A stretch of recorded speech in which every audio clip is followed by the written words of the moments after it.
Hey everyone, Imran Siddiq, welcome back. I'm just setting things up a little bit. Hey Gary, visual media, hope you're okay. I'm just trying to, I've actually forgotten how I need to do this. Because I haven't done live chats for so long, I've forgotten how to do a very important little feature. How did I do this again? Live chat overlay. No, that's not the right one. Oh, I'll have to work it out later on another time. Um, Second live chat in 2 days, really. I want to get back into the routine of doing these more regularly if I can. I'm not promising daily chats. I really am not promising daily chats at all. But if there's a chance that I can get back into the routine of doing them and fitting them in with whatever else I kind of normally do. Here we go. I've worked it out again. You're probably wondering, what the hell am I talking about? But I need to add a URL over to one of my windows so I can show the overlay. It's always a bit of a bummer when it doesn't work properly. So I'm just going to test it out. There we go. Look, it's now working. So hey, Farhan. Hey, Gail. Hey, Gary. Hey, Sasha. Hope you're all okay. There we go. So now you know what I was doing. I was just trying to get the overlay to work. Because it's always good to see some of the comments. So, hey, Jürgen. How you doing as well? I'm trying to get back into the rhythm of doing more live chats. Hopefully build up the community a bit more as well. I've adjusted my camera a little bit. I've pushed it forwards a little bit and moved my desk slightly closer to the wall. That is something I do recommend that YouTubers do not do half an hour before you start a live chat. Half an hour before you're going to go live, don't change your camera. Because I was like this, oh crap, I got to move it. Oh no, I'm running out of time. Got to, changing the angle and everything. Okay, what I want to talk about today is what services do you currently offer to your clients? I'd love to know. So, hey Eddie, how you doing? Hey Shrikant, how you doing as well? Hey Chillster, hope you're all okay. So what I would like to know, Chillster, you're in London. What are you doing in London? Are you attending an event or something? By the way, I did mention that I'm gonna hopefully start like a face-to-face meetup. So like a venue. I might start with a maximum of 50 people, and then if I feel like there's more people willing to come, I'll go and find somewhere else. Um, it's going to be free. I will pay for the venue. So I'm going to invest and pay for a venue for people to come together for like, Elementor, WordPress, primarily Elementor, but, we can talk about WordPress stuff as well. Getting clients, AI, using Canva, using, Chat GPT, code snippets and stuff like that. But I want to do a face-to-face and I want it to grow. I want to help build like something that grows so that maybe we can get back to having a WordCamp UK. Because I feel like the UK deserves to have its WordCamp. We have regional stuff, but it's not even regional, right? You have the odd little one here and there, but they're not, frequent. Anyway, back to my question. What kind of services do you offer? Srikant said web design and SEO. Hey, Kerry, hope you're okay. Chilster says he's juggling with Vic Booking. I don't use Vic Booking because I looked at Vic Booking back in 2020. Ooh, wait, let me get this right. Was it 2020? No, it's 2021. I looked into it and I did not like it. I really did not like it, mainly due to the support side of it, because I test the water. When I'm experimenting with a new plugin, a tip I give to everyone is, even though you may know the answer or you're not sure, drop a question in a support forum. The plugins have their support forum on the WordPress repository. Drop a question in and see how long it takes for someone official to get back to you. I don't care if another user gets back to me, but how long does it take someone official to get back to you? And if you're able to raise a ticket as well, just to ask a general question, raise a ticket. And if I don't get a response like within 24 hours or 12 hours, that's a big no for me. Seriously, big no. right? I know plugin people, they can't all be there to fix everything. But if you release a plugin officially, you better be there to deal with comments and issues. That is why I have not made any of my code snippets an official plugin. People have said to me, why don't you release it? Why don't you make a plugin? Why don't you stick it on GitHub? Why don't you do da da da da? And I go, because the minute I do that, I have now exposed myself to dealing with requests, issues, problems, etc. And I don't have the time or resources to do that. But if anyone out there puts out a plugin and within 24 hours, they cannot answer anything, then you need to reconsider if that is a plugin worth investing your website in at all. Yeah, you're right, Chillster. I mean, the Vic booking, I just find that it's just not worth your time. It really isn't. So back to my question, all of you that are online right now, what services do you offer? What do you advertise to your clients, or what do you offer? Is it just website design? Is it SEO? Is it branding? Is it like content creation, copywriting? I don't know, performance, web accessibility? Is it sorting out the host provider issues? Are you a malware expert? No, I'm not asking you because I'm looking to hire anyone, but I'm just trying to get to a point I'll make in a moment. What I'd really love to see is just pop down what you do.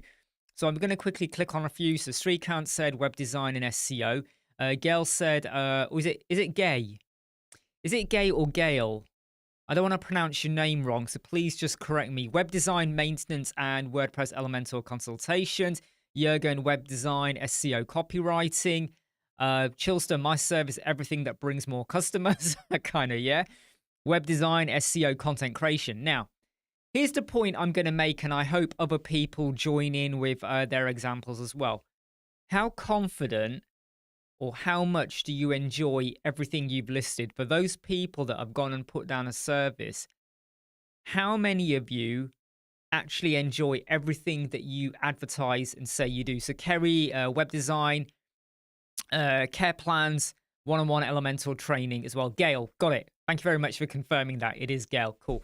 So how much of what you put out there do you actually enjoy working and doing? And how confident would you say that when you say you can do something, you actually can do it? And an example I'm going to make is I've seen a lot of web designers and developers. They also offer like branding, and they also offer like logo design. But then when it comes to logos, when someone sees, oh, you're a logo designer, can you do my logo? Or they're working with a client who wants a website and they haven't got a logo, and they go, yeah, I'll do it for you. An extra 30 quid, or I'll do it for free or whatever. A lot of them use Canva or an AI logo generator, or, one of these logo generation websites. You put the name in and it gives you a circle with an arrow, and they go and use that. And the client does not realize sometimes that they're using a generic logo that someone else could be using. It might be a different company name, but the logo or the imagery is kind of the same. And even with Canva, you'll design it, and then when the client then says, "Oh, but I need a bigger resolution because I want to stick it on my van," or I've gone and bought Stark Tower Avengers building and I need that big A now at the top of the tower. You're then like, "Oh, can't get a big resolution for that. Oh, we're a bit restricted." Or the client, hey, Sunny, or the client says, "Okay, you gave me this logo, but you see inside of the logo, you've got like a hand. Can you get rid of the index finger of the hand?" And you're like, no, because that's what it was like in Canva. So what can happen is, my advice to people is only say you're going to provide a service if you know you are damn good at that service. And some of you will disagree with me on this, because with AI and all of the solutions and free things that people can find everywhere around the world, right? You are now in competition against Fiverr, Upwork, Midjourney, AI, loads of tools out there. So when you say, yeah, I can design a logo, but you're actually just using like clip art stuff, you're in competition against other products. And when a client sees that you can't meet their request because now they want you to change that logo, but you can't proper change it, and they find an AI product that can, you've lost their trust. So what I'm getting at, this entire conversation right now is actually about your trust. So that's why I've said, what are your services? What do you enjoy? What are you offering? And how much of what you offer are you actually confident you can deliver? If you can't deliver on something you say you offer, you're going to lose their trust. What you really want to do to build long-lasting partnerships and relationships that last for the future, especially in the world we're in right now with AI creeping into all of our industries, right, is you need to offer services you can do so that if they ask you to change it, you can change it, and you can provide better value, communication, response, and reactiveness to what the client wants. So if there's anything you're doing at the moment, right, anything you're doing where you're actually just using another tool to do it, but you can't actually do it. I know you're going to say, yeah, but when it comes to web design, you're just using Elementor, you're just using bricks, you're just using a plugin. You can't do it yourself. You're using a tool. That's very different. You're using the tool to help achieve something.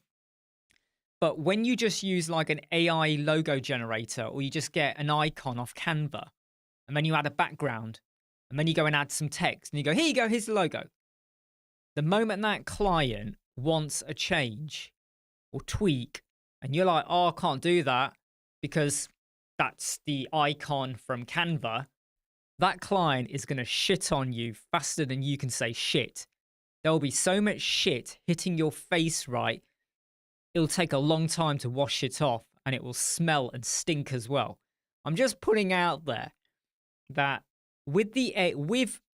look, 4 years ago, maybe 3-4 years ago, right? If you were going to create a logo in Canva for a client, you could get away with it. You could. Now, not so much. Because now a client could either pay you £100 for a logo, or they could pay 20 quid and go and get a Midjourney license or ChatGPT Plus or whatever, and spend time creating, or Google, Nano Banana and all of that, and create their logo to their spec. Something you got to think about.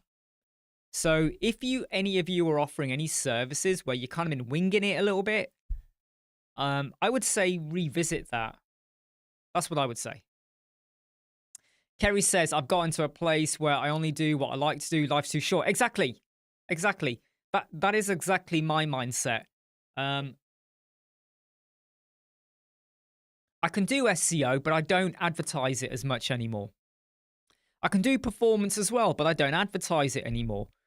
Mainly because when you work with someone and they want to improve their SEO, because the content on the website or their choice of keywords does not actually make sense sometimes, you can do as much SEO as you want.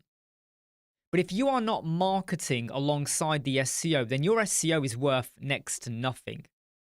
Now, marketing is much more important than just filling out keywords throughout your website, especially video marketing. Video marketing is right up there at the moment. When it comes to performance, there's only so much you can do. We're now in this world where there's nothing worse than someone coming to you and saying, can you improve my website? And then you have to go back to them and go, the only way we can improve it is if you get rid of loads of plugins, rebuild loads of pages, change some of the order of stuff you've got on your page, get rid of some stuff for the mobile, convert all your images, custom load XYZ, and it's going to take, it's literally like rebuilding chunks of the website. And the clients will always be like, whoa, Why are you rebuilding stuff? Just boost it. No, there is no magic button now to make your page speed get 10% better. Just like that. There's a bit more work involved. Jurgen makes a really good point. If you want to do logos, do it the right way. Use Adobe Illustrator or a similar program that gives you freedom to export whatever the client requests, and you can make changes. I was designing logos. We're going back. Where are we? 16 years ago. No, not 16 years ago. Yes, it would be 16. Yeah, 16 years ago. And I was using Photoshop CS. At that time, I think I was on CS3. Was it Photoshop CS3? I think at that time I was on. Might have been. And I was using that. And I enjoyed it, you know, because you had full-on control. You know, you could proper tweak. And if they wanted you to take a notch out of a circle, you took the notch out to the angle required. You had a lot of control over it. Hey, Richard. Long time no see. How are you? Hope you're all right. Yay. It's right here, mate. Right here. Dun-dun. There we go. Let's get that in view. No, I'm not sure why I held that up for so long, though. Eddie says, I don't understand the Google algorithm anymore. It's crazy with AI search, all the blogs. Do you know what? Right, okay.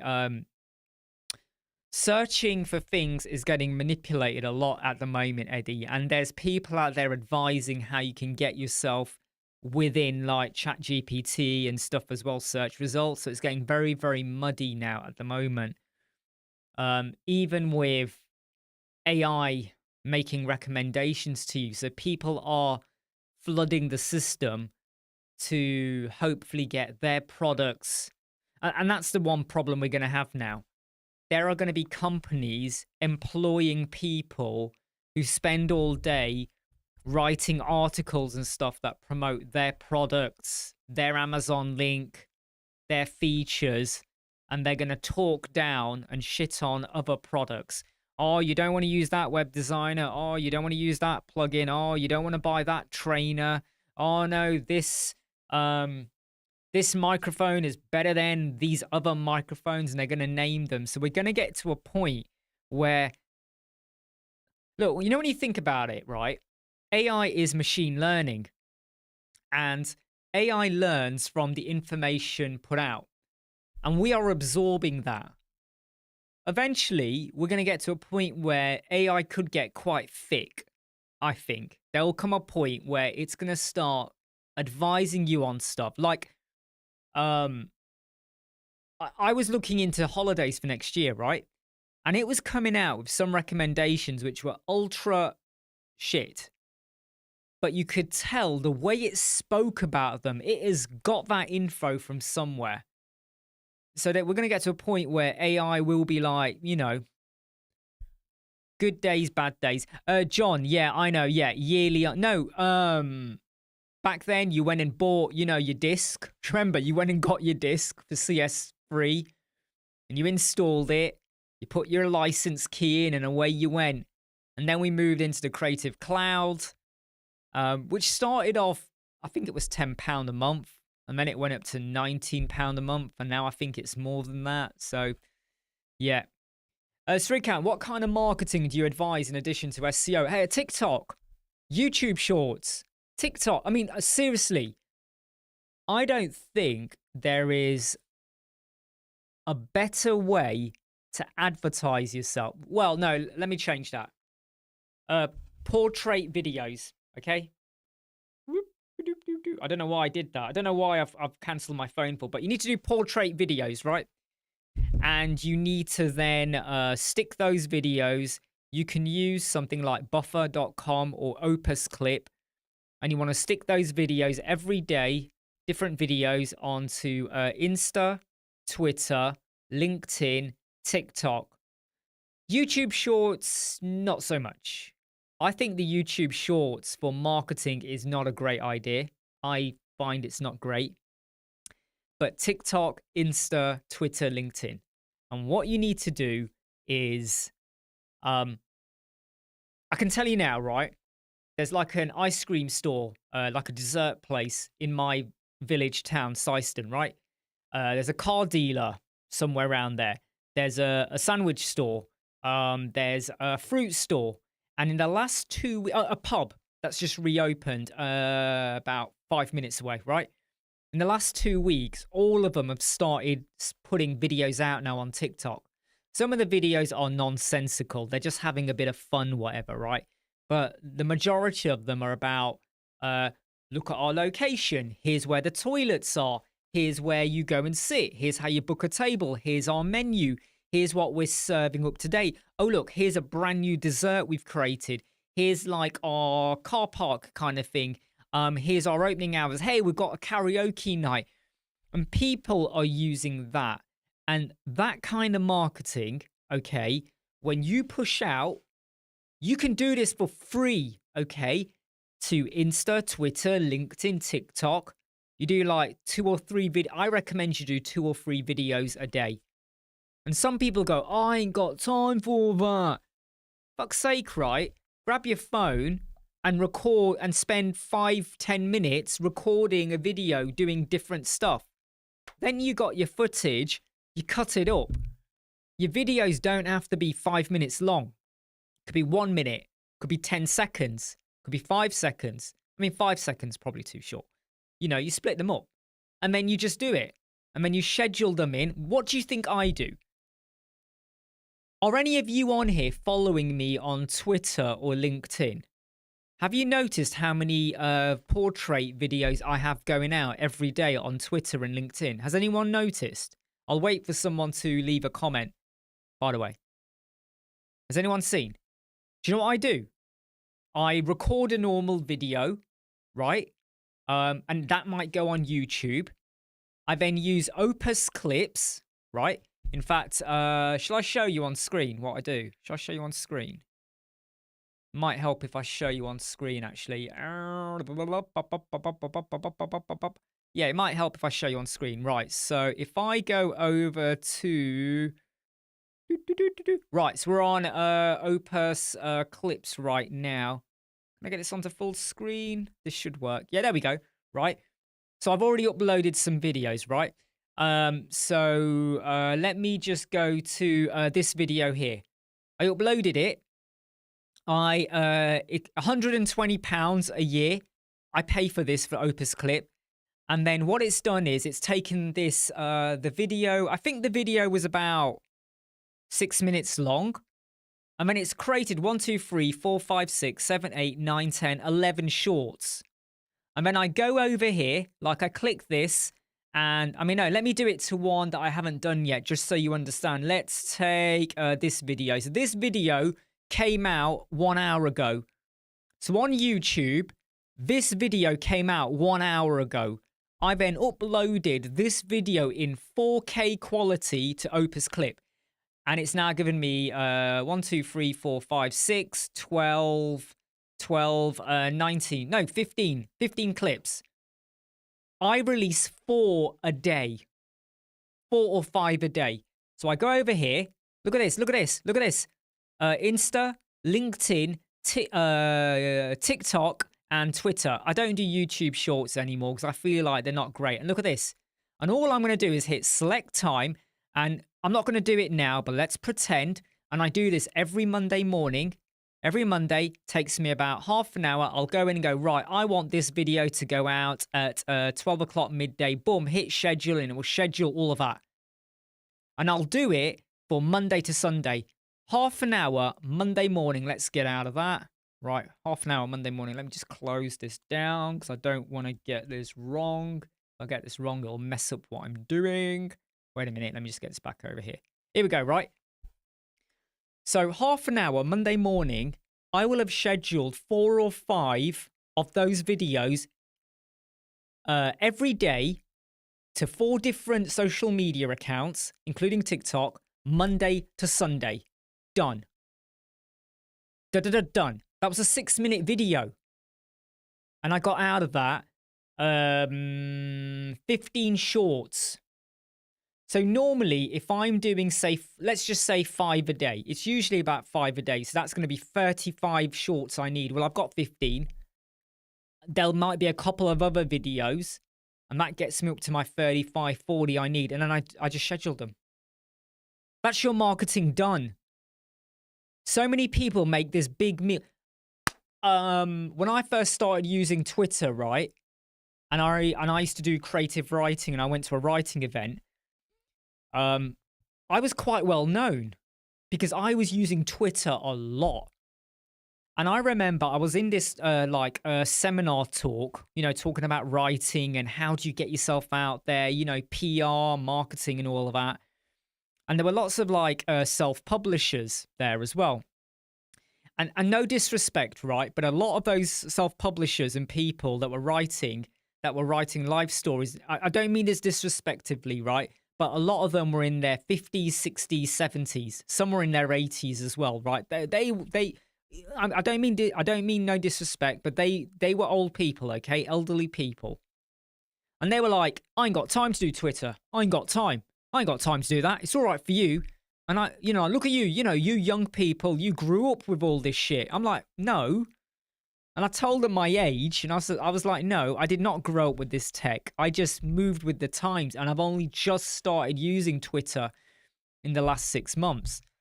So what I said to them was, how many times a day do you make tea or coffee? And for a lot of them, it was 4 or 5 times a day. I went, right, okay. When you go to make your tea or coffee, do you, when you're boiling your kettle, whether it's traditional or electric, quickly open your phone, because all of them had mobile phones.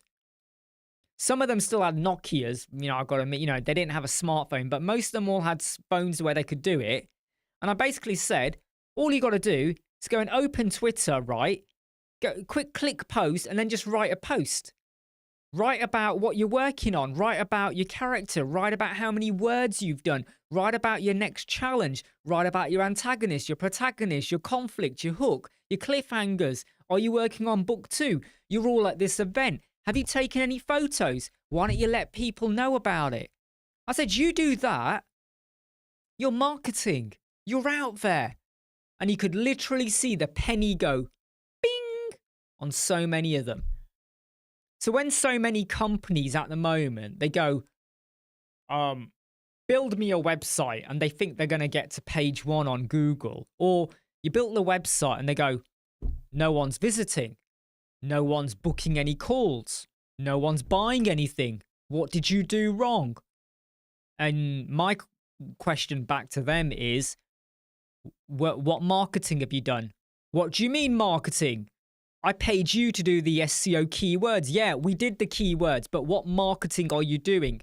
I don't need to do marketing. Yes, you fucking do. And that is the problem with why so many businesses struggle.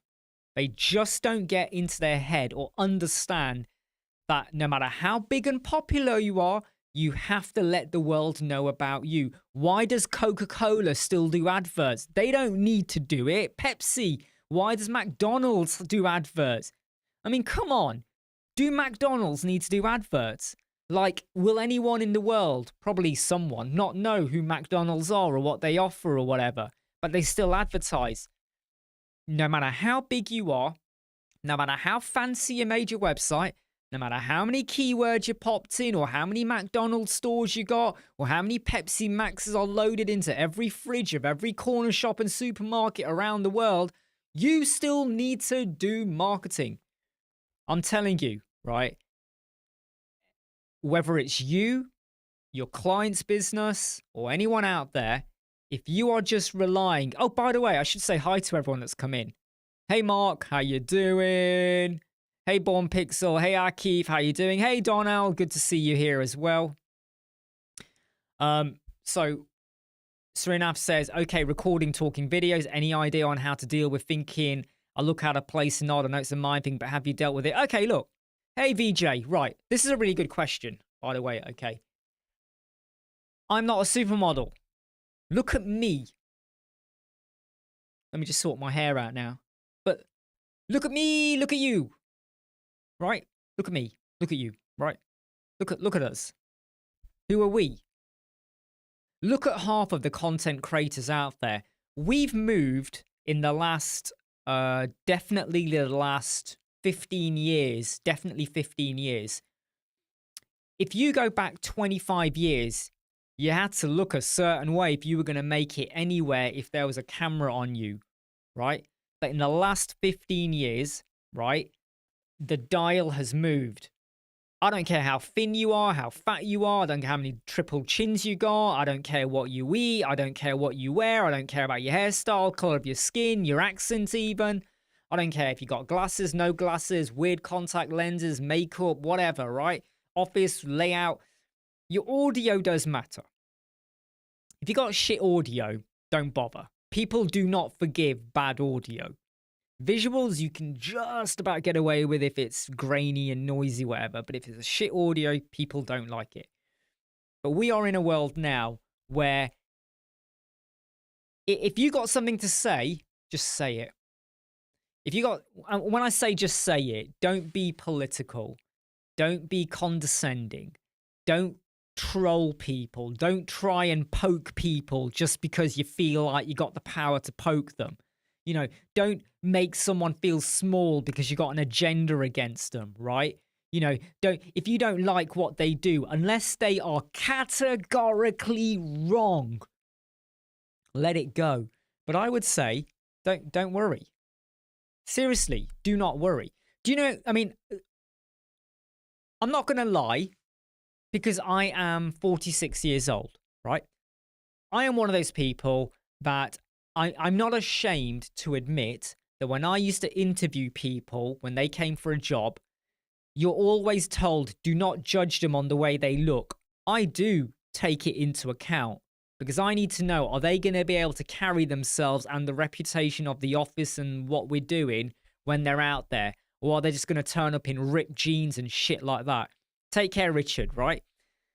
Appearance does matter, okay?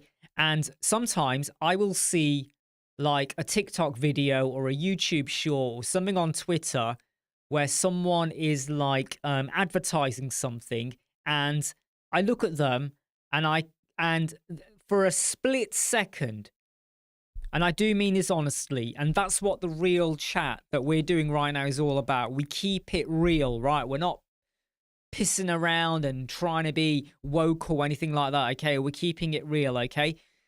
I will judge them for a split second. I'm not going to lie. Because if I lie, then I'm lying. But I'm not going to lie here now, right? And if you hate me for what I say next, then you hate me. But if I see someone who is seriously overweight, I will look at them and go, you might want to consider changing your diet or being more active. Now, I don't know them. So that is wrong for me to think that. But I'm not going to lie. We're human. We do have thoughts. For a split second, I may judge someone on what they're wearing or what they're doing. But it is for literally a split second. Right? And then if their messaging connects, right, I will listen more. And that's what it's about. It's not about how you look as much anymore now. How you look, but in the old days, how you looked was like that. And then your messaging was important. Now it's the other way around. Now the way you look, I feel, is like that. And your messaging is important. You know why? Because we can flick away, right? You know, in the old days, right, when you were watching TV and a commercial came, we didn't have pause then.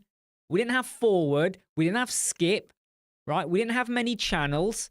You're watching a program, you're watching a movie, and then a commercial break comes in.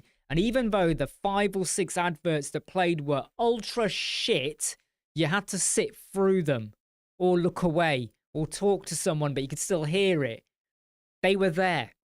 And because they were there, the way they look and presented was important. Messaging as well, but, you know, they needed to be memorable. Now, though, if I see a video and I don't like the way what the person is doing or what they look like or whatever, I'll just skip it, right? But if the messaging connects, you may watch it. Do you get what I mean? So the way you look is semi-important, but it's what you do, the product, the benefit. And that is so true about what we offer as websites as well. Someone who wants a website, they're probably going to have 10 websites open, designers. And your portfolio, what you say, what are the benefits you provide? Not just that you build websites. We know you build websites. All 10 of you build websites. But what is it that you offer that makes you stand out different to the other people? But when it comes to marketing, it's the same thing. Businesses out there, landscapers. Oh, I got my landscaping website. Big deal. But if that landscaper started doing TikTok videos where they showed, like, here's what we built, here's a new fence, here's how we like to cut our garden. I'm not joking here, right? A landscaper could really easily do a video about mowing, and they could say, at this time of the year, your mower might have different levels. You can have low blade, medium blade, high blade. But this time of the year, because it's been super hot in the UK, right? And your grass might be quite parched, and now it's starting to rain. When you next cut it, I recommend you go from high to medium. That's the kind of advice and marketing you can do. You don't have to always say, hi, I'm a landscaper. I charge £500 to cut your lawn. Come and hire me. I'll cut your lawn for you. I can do it today. I'll even bring my own lawnmower. Boom. No, you don't. You're selling over the benefits. What is the reward the client's going to get? Excellent grass, excellent website, excellent teeth, right? That's what you need to do. That's what you need to do. Mark says, true for what we do, but so many videos you see on TikTok, Insta are selling the creator as a... Do you know what? That is very true as well. There's a lot of false... Well, you know what it is? You know what it is, Mark? What a lot of people do is they are advertising a product because they hope you buy the product via their link. And I hate that. I really do hate that.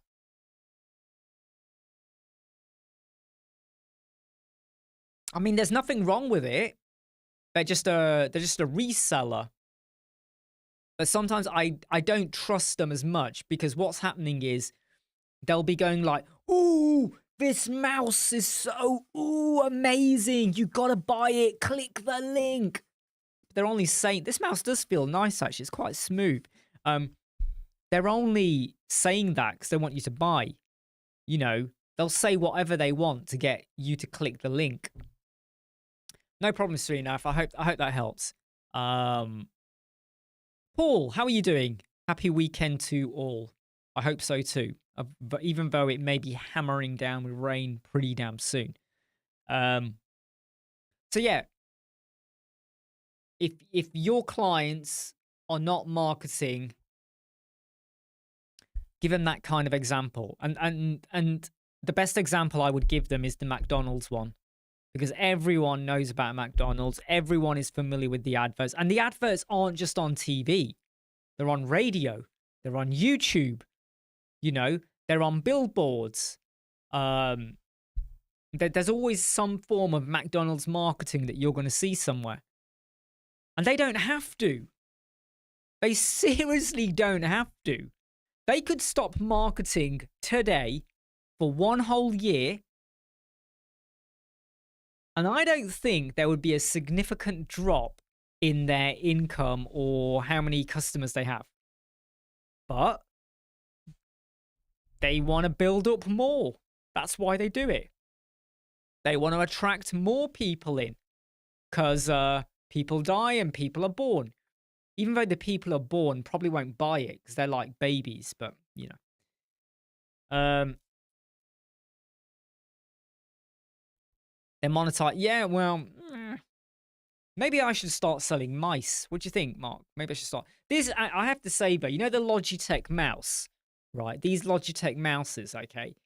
They are really, really, really nice. These are really nice, right? Because it does, you know, it just fits. This is better than the Apple mouse. Right, I have found, I mean, I've had the Apple mouse, but I've always found the Apple mouse to be, I don't know, there's something about the surface when you first get it, you love it. But then once I got this, I was like, damn, this is better. The form of it is not that dissimilar, other than, of course, it's not, you know, Apple mice don't have the wheel on them, but this is quite good. This is quite good. Right, so Srinath says, how do you get the content ideas? Right now, it feels like I'm just parroting what's in popular culture about websites and SEO and don't exactly have a little experience. Right. Can you try and give me a bit more context, Bo? So, are you talking about marketing for websites? Is that what you mean? Are you talking about marketing with websites? One of the popular trends at the moment that I don't like, but it is very popular, is what people do is they show a wireframe, right? Like a grayed out wireframe, so white page with grey boxes, and then they say before and then after, and then they show a website, but it's not a website, it's a Figma design. And I'm getting a bit annoyed by this because there's so many people right now. They advertise themselves as a web designer, developer, whatever. But what they're actually sharing are Figma designs. That's okay. They can probably go and build it. But what they don't show you is that website in action. So they'll show you this page and then the hero banner flies in, the headline flies in, buttons fly in, the next section flies in. So everything's just like that, right? And so many people are like, wow, oh my God, I want you to build my website. What they don't understand is in reality, that is not how it would work. You're not going to have a website where every section flies in bit by bit by bit like that, right? Let alone what it looks like on the mobile, which they never show you. But there's this big trend at the moment with before, you get a white page with just grey boxes, and then it goes boom, after. And then it shows like a Figma design. And I don't like that because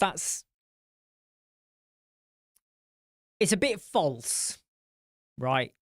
And there are even some people, what they do is they have the before and then they have an after, and you can clearly tell that is like a Mid-Journey or a ChatGPT designed website because of some of the text. You know, when you get like, it looks like, you know, like the text just looks wrong. Or there's like a blurry, noisy, like little blur thing around a corner, or like a smudge mark. That's very telling. And so many people do that. And they're like, hey. And people are like, wow. I'm like, no. No. Born Pixel says, I'm creating terms and conditions for my website development so I can filter out. Would you like to suggest some points? Yeah, so what you need to do is go over to our learn.websquadron.co.uk website. And if you... I might be able to show it to you, actually, if I'm able to...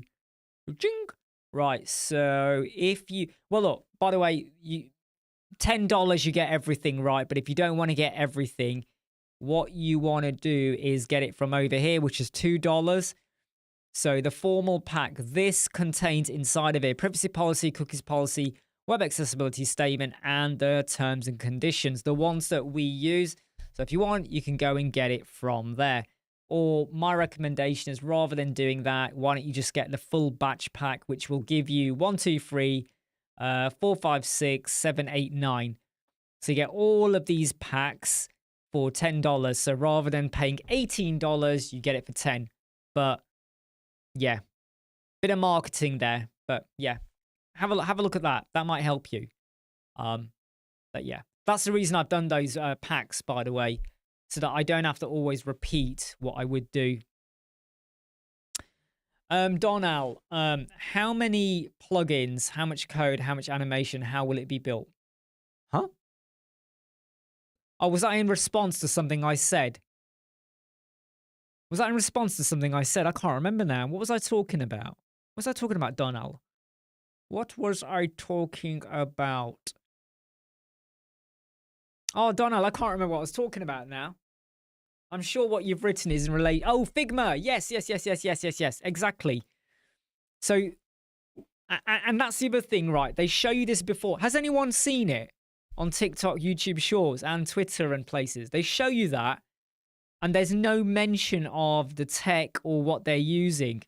And sometimes people will respond and say, have you got the mobile version? And the creator then says, oh no, I haven't had time to create that. You know, or they even literally put, oh, sorry, it's a Figma design for now, but if you're happy, we can build it for you. You know, taking shortcuts, they are like that. Hey, Cosmin, how you doing? I was going to say something, it's gone now.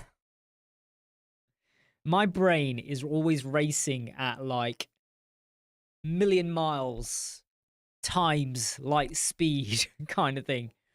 I'm always thinking of like several other things to get on with. I really want to redo the Elementor website calls. I really want to redo it. And I really wish Elementor would get their finger out and get version 4 finalized. But I think we're about a year and a half away from version 4 being final. I feel like there's so much they still need to do. By the way, please keep a lookout for a video coming out on Monday, which is going to answer your questions about custom CSS for version 3 and version 4 of Elementor, and how you can do a simple bit of code. It's not a code snippet, it's just a bit of CSS, which will enable your CSS, custom CSS, to work on a version 3 and a version 4 element, and how to get around a limitation, and how to understand how to cross-pollinate, and how to be more efficient. And just watch the video. All right, you'll see it on Monday. Been planning it for 2 weeks. Finally, I got around to recording it, and it just so happened that Elementor released a version 3.31 beta version, but they dropped the ball.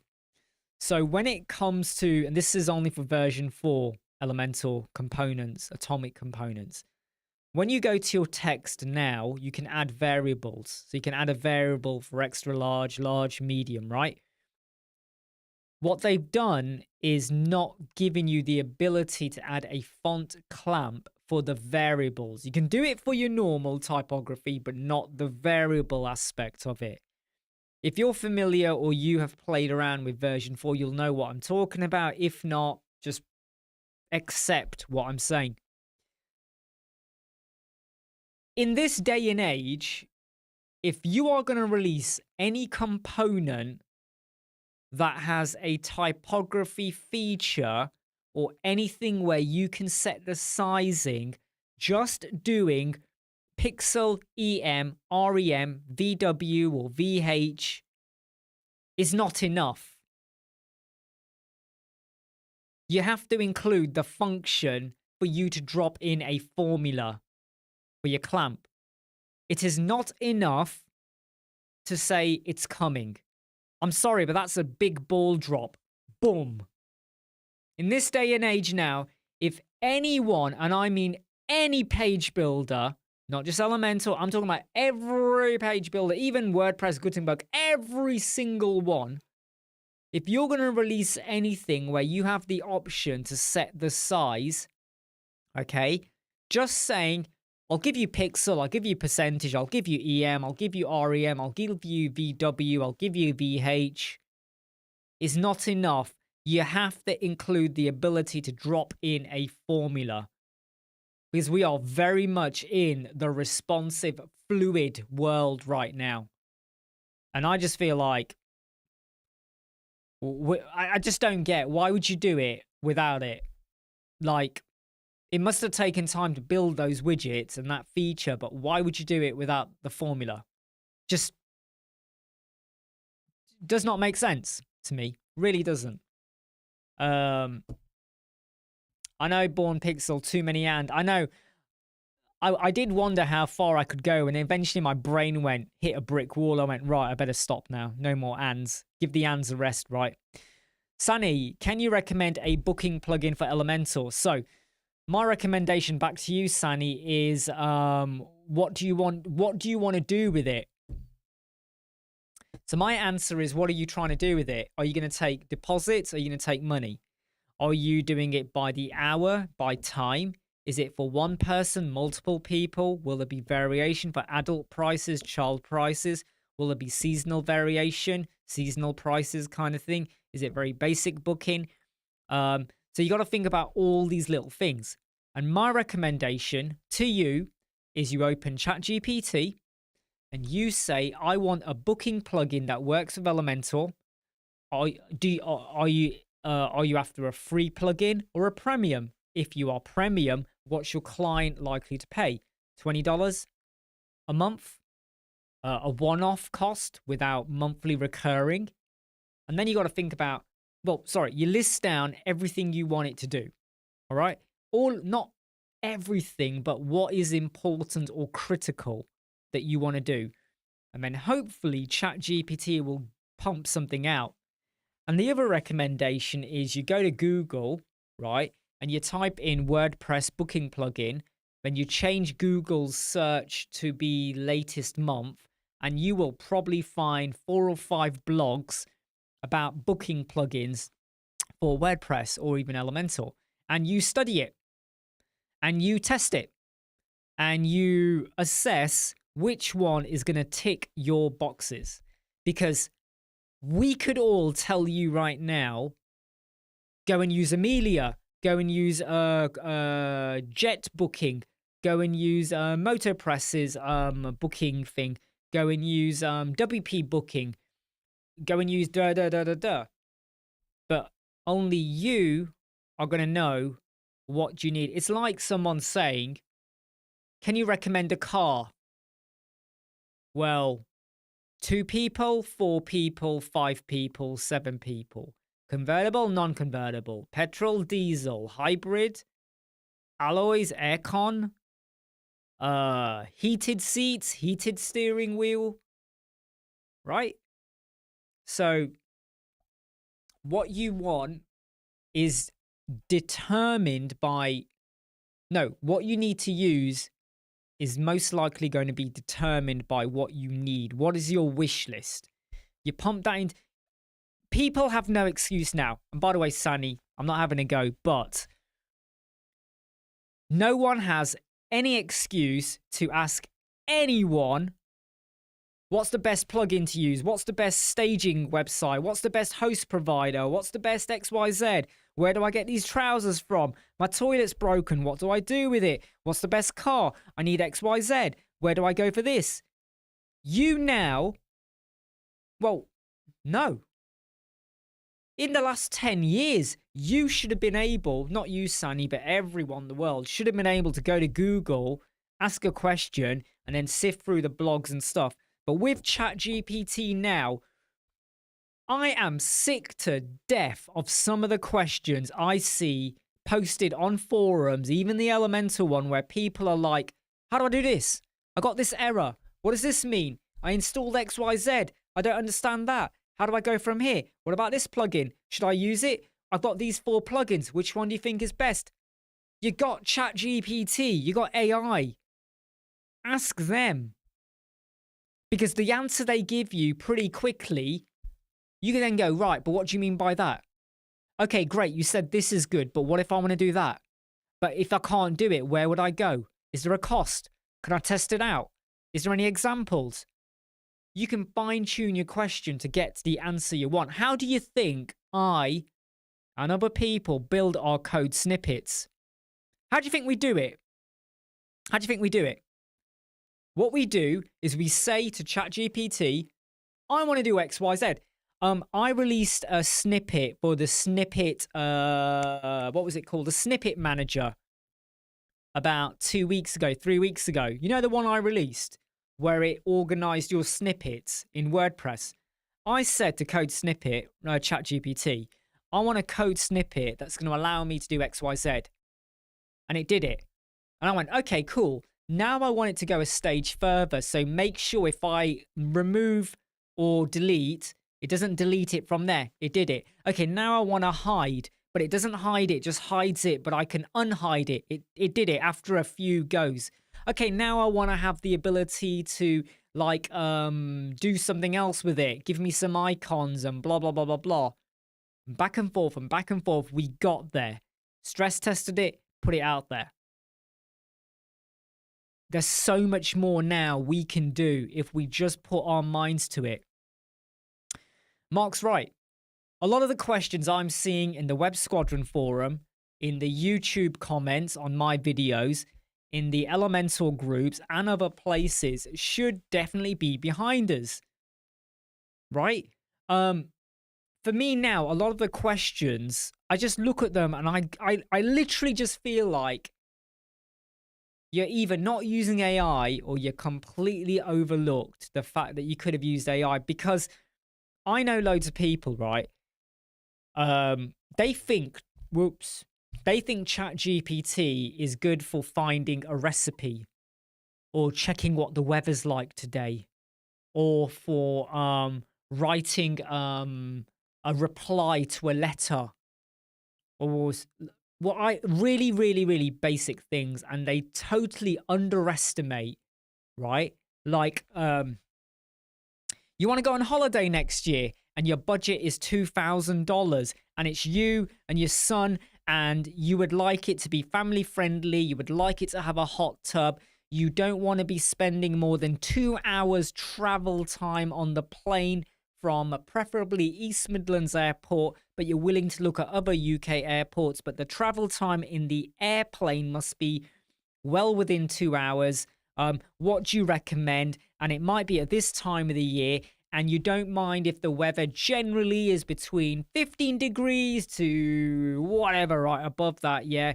And you hope that, you know, there's a wide range of food, whatever.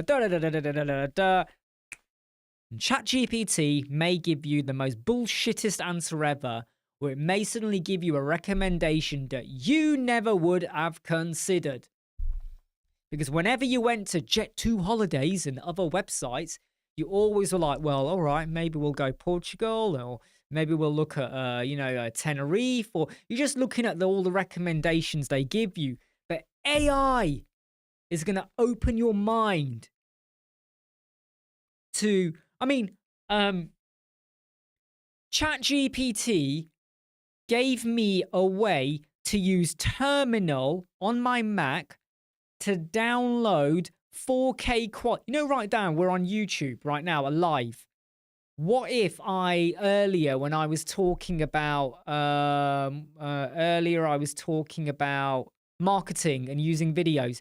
What if I decided I want to turn that into a video I want to release, but I don't want to re-record it? When you download a video that's gone live on YouTube, did you know it downscales it to 720p?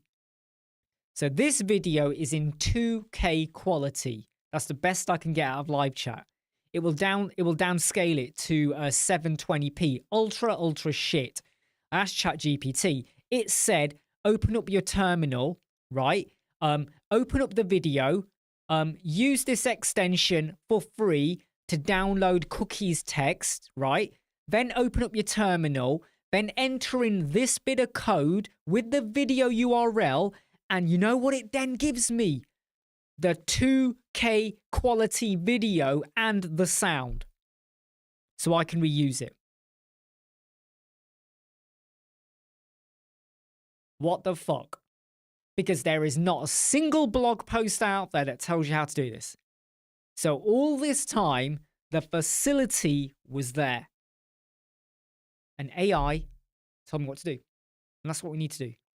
We can so use it. You're right, Cosmin. I actually do find, right, that, you know, talking to people is just wasted oxygen. Wasted oxygen. But yeah, Sunny, it's not having a go at you, by the way. It's just something that happens quite a lot, right? But yeah, go and play around with AI and you will probably find something. But yeah, like Mark says, it's like so many, you know what gets me, right? You know what really gets me at the moment? So many people, they go and say, I I'm using Elementor and it won't let me edit the page. Or I tried to save a page and I got a site error, server error 500. What do? Oh my God. Even if you went to YouTube and you wrote server error 500, you'll find my video and countless others. If you go to ChatGPT and say, I was editing a website and I tried to save and I got server error 500, what do I do? It will tell you.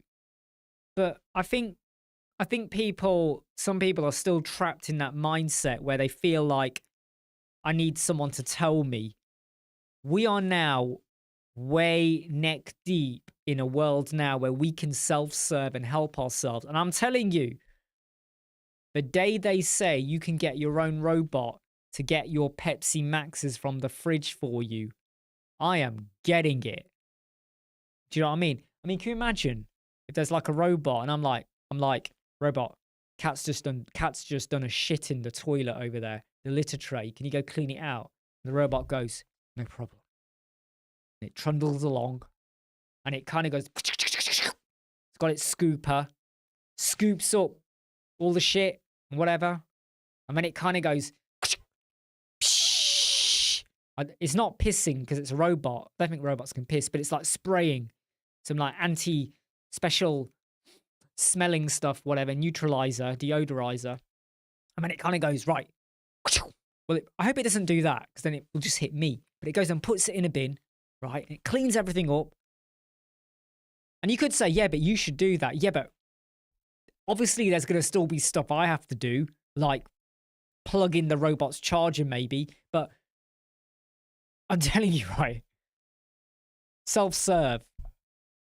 And yeah, no, I'm not lazy, all right, before anyone says that, okay? I am not lazy at all. Damn it. I love to exercise and stuff like that. By the way, what do you think of the blue shirt? I mean, I'm only wearing this because I'm actually getting rid of this shirt, so I thought I'd wear it a bit before I get rid of it. It's actually worn out in places. I'm just wearing it for now before I get rid of it. But I did watch some video advice about cinematography about how blue is one of the colors a lot of actors and movies and TV shows use to get you to focus. And once I saw that video, it changed the way I see movies and TV shows now. I can't help but notice it. Every time I watch any TV show now, I always notice how the focal point or where they're directing your eyes in any movie or anything, blue is how they get your attention. And it doesn't have to be bright blue. It can just be blues here and there, right? It's how they pull your focal point to a person or an event or a situation or anything like that. But yeah.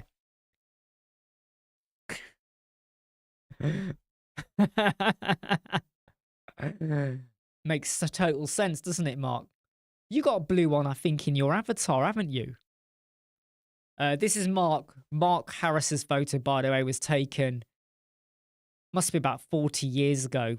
You know, I think he was coming out of primary school then, long before he ever had a beard. But yeah. This shirt is actually a little bit worn out. It's actually just a bit worn out. It's not in the best condition completely, but I just thought I'd wear it a bit and then get rid of it. But also just trying out the whole video kind of thing. 2009, Mark. Cosmin says it looks like I'm going to an interview. I think this is the first time I've worn a shirt, I think, when I've done a YouTube video. I think, maybe. Jurgen says there have been robots that have been able to get a Pepsi out of the fridge for a long time. They call them children. Nah, don't trust him.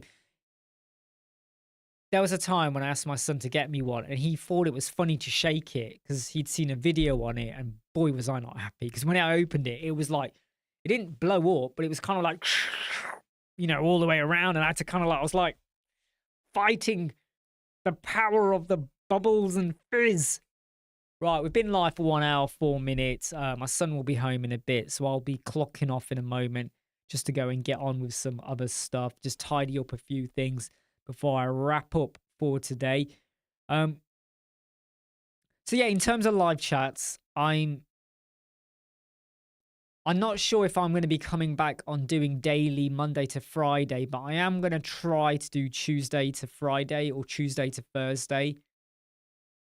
At least 3 live chats a week if I can. Just mainly because it's kind of cool and good to either get things off your chest or just to talk about what's happening in the world and stuff like that in terms of WordPress kind of thing. Raheem seems to have the same head sense. Yeah. Tell me about it, Mark. Yeah. Tell me about it. I always find that when I get to this time of the day, when I do live chats, I start to yawn a lot. And I feel like that's because I get up at 5 a.m. And as the day goes on, it starts to drain out my energy. Gail says, talking about age, do you think it is difficult for older web designers? Do you think it is difficult for older web designers? Well, okay. I don't think it's difficult because you don't have to use every bit of tech and feature and stuff that you don't quite understand. I think that older people, or even people in their 30s, 40s, we can be a little bit more judgmental on what we use and how we use it. Like, we want to see a benefit.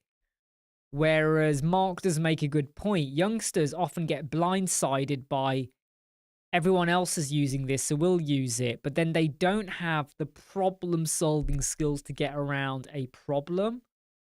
Unless they see a video or someone showing them on what to do, they struggle quite a lot with that. So I would say you don't have to use every AI tool out there. You don't have to do AI agents. You don't have to create an app.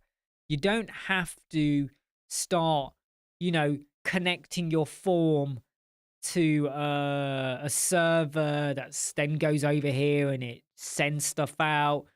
And then it goes to Substract, and then it goes off to a newsletter marketing. You don't have to do everything. You just got to do what you need to do. I've never built a single AI agent. Mark Harris is creating loads of good stuff and experimenting and playing. But personally, I don't have a huge appetite at all, really, to create an app or to create an AI agent. I just don't have it, kind of thing. So I will only learn and do what I need to learn and do. And if I suddenly realize, damn, I do need to learn AI agents a bit more, if I have to, like I really have to, then I'll get on board with it. But I would say don't feel forced into doing anything. But what I would say is don't overlook things that are definitely going to help you out. AI agents is not going to massively help me out in what I do at the moment. That's how I feel. But using AI and ChatGPT does help me out. So, I don't need to use Midjourney. I don't even use Nano Banana and all of that stuff because I don't do a lot of image generation. That doesn't mean I'm missing out. It's just I don't need to do it. Because it's a bit like sewing and knitting. I'm not good at sewing. I'm not good at knitting. It's been around thousands of years. But I don't need to do it just because you can. It's like cars. I don't know how to fix my car engine because someone else can do it, or I don't need to do it. I don't need to, So I would say learn what you need to learn. Don't overlook, though, things that definitely can make your life better if you know it's worth the effort to learn it. Does that make sense? Kind of thing, So maybe some form of AI agent or something could massively help me out with my video editing. And then I go, probably not. I'll just use CapCut. Why do I want to reinvent the wheel sometimes and create extra hassle and problem for myself? Yeah. Hi, Beatrice. Hope you're okay, by the way. I am about to jump off in 2 minutes. So you're slightly late. Ah, my first computer was a Commodore 64 as well. I got it in 1986. 1986, Commodore 64. Loved it. And my first games on Commodore 64 were, let me get this right, it was Outrun, Gauntlet 2, I got all of these at the same time. Outrun, Gauntlet 2, Outrun, Gauntlet 2, Outrun, Gauntlet 2, oh, there was a game where you were walking and shooting. It wasn't, was it Rolling Thunder? Rolling Thunder, I think it was called. Outrun, Rolling Thunder, Gauntlet 2, and there was a fourth one. What was the fourth one? What was the fourth one? It's going to trouble me now. What was the fourth one? There was a fourth game, but Rolling Thunder. Paperboy. That was it. Paperboy. Paperboy. Paperboy. Outrun. Rolling Thunder. Gauntlet 2. They were my games. They were my games. So I'm just quickly flying through the comments because I'm going to jump off in a moment. Anthony, mine was ZX. I did have the Atari 2600 as well. Was the Atari 2600? Yeah. And I had the legendary E.T. game, which made 0 sense to me when I used to play it. Like, it was like, is this spacing? No. Is this like Pac-Man? But it makes no sense what this game was. The legendary E.T. game. For the Atari 2600, it made no sense what you had to do with it. Every time you started it up, you kept hoping maybe I'm looking at it wrong. 0 sense. Absolutely. Yeah, Paperboy. Rolling Thunder. Yep. That was the name, wasn't it? Ah, just sparked memories in my head now, that did. Mark had C64. I never had the Amiga. Mum and Dad never got me the Amiga, so I had Commodore 64, and then we jumped to the Super Nintendo, and then after that, you know, Mega Drive, and then there was a gap with getting any latest tech, and then PlayStation 1 kicked in after that.